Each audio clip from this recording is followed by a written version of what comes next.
కలల రాజధాని సగర్వంగా రూపుదిద్దుకుంటోంది. సీఎం చంద్రబాబు సంకల్పంతో అమరావతి నగరం కొత్త శోభగలు అద్దుకుంటోంది. అదుగో అమరావతి అంటూ యావత్ ప్రపంచం మైమర్చి చూసేలా పునర్నిర్మాణం జరుగుతోంది. ప్రధాని మోదీ చేతుల మీదుగా అమరావతి పునర్నిర్మాణ పనుల ప్రారంభానికి సర్వం సిద్ధమైంది.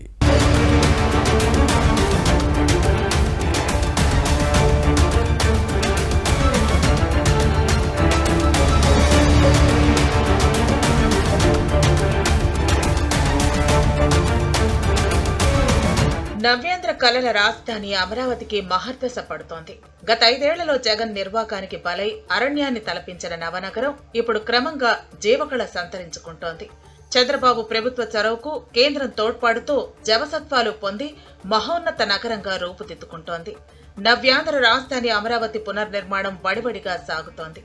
సీఎంగా చంద్రబాబు బాధ్యతలు స్వీకరించినప్పటి నుంచి కొత్త ఆశలతో ఊపిరి పోసుకున్న ఆంధ్రుల కలల రాజధాని ఇప్పుడు సాకారం దిశగా వడివడిగా అడుగులు వేస్తోంది.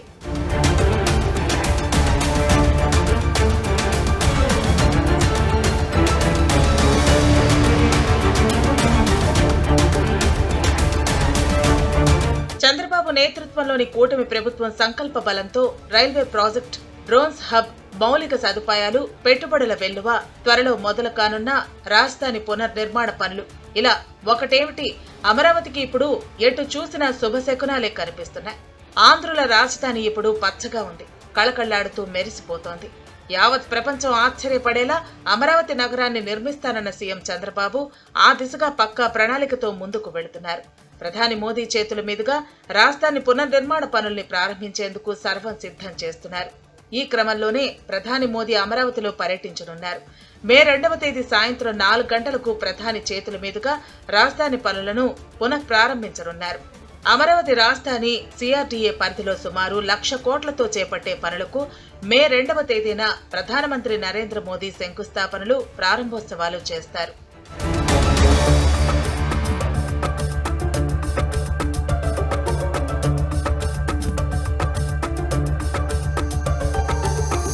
ప్రధాని మోదీ దిగే హెలిప్యాడ్ నుంచి సభా ప్రాంగణం వరకు 15 నిమిషాల పాటు జరిగే రోడ్ షోకు మొత్తం 30,000 మందిని తరలించాలని నిర్ణయించారు.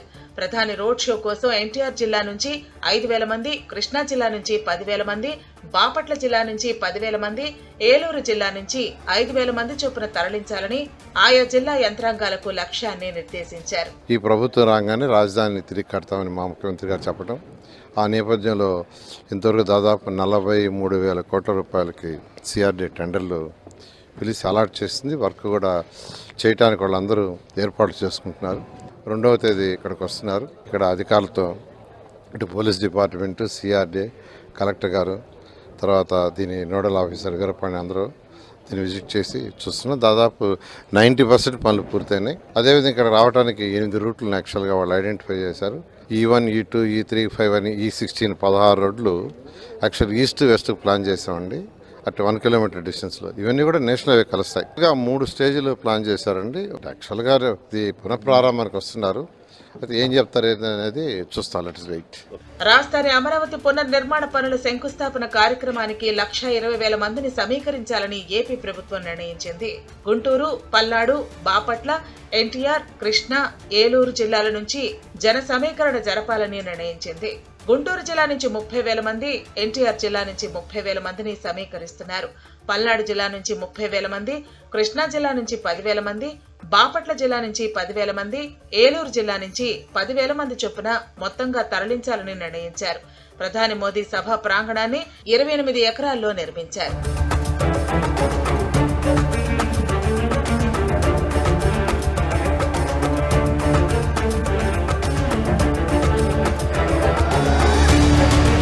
అమరావతిలో సచివాలయం వెనక భాగంలో ప్రధాని మోదీ బహిరంగ సభకు విస్తృత ఏర్పాట్లు జరుగుతున్నాయి. ప్రధాన వేదికల పోను గ్యాలరీలను 25 ఎకరాల్లో ఏర్పాటు చేస్తున్నారు. సభలో సీటింగ్ 50,000 వరకు ఏర్పాటు చేస్తున్నారు. వచ్చేవారు, వెళ్లేవారు ఉంటారు కాబట్టి మొత్తంగా 1,20,000 మందిని జన సమీకరణ చేయాలని నిర్ణయించారు. 1,20,000 మందిలో 30,000 మంది ప్రజలను ప్రత్యేకంగా రోడ్ షోకు తరలించాలని నిర్ణయించారు. గ్యాలరీలోకి 90,000 మందిని, రోడ్ షోకు 30,000 మందిని సమీకరించాలని నిర్ణయించారు. అమరావతి పునర్నిర్మాణ శంకుస్థాపన సభకు సమీకరించాలనుకున్న 1.20 లక్షల మందిని తరలించడం కోసం 2,400 బస్సులను ప్రభుత్వం ఉపయోగిస్తోంది. గుంటూరు నుంచి 600 బస్సులు, ఎన్టీఆర్ జిల్లా నుంచి 600 బస్సులు, పల్నాడు జిల్లా నుంచి 600 బస్సులు, కృష్ణా జిల్లా నుంచి 200 బస్సులు, బాపట్ల జిల్లా నుంచి 200 బస్సులు, ఏలూరు జిల్లా నుంచి 200 బస్సుల్లో ప్రజలను సభా ప్రాంగణానికి తరలిస్తారు. సింహభాగం ఆర్టీసీ బస్సులు, మిగతావి ప్రైవేట్ స్కూల్స్, కాలేజీ బస్సుల్లో ప్రజలను తరలిస్తారు.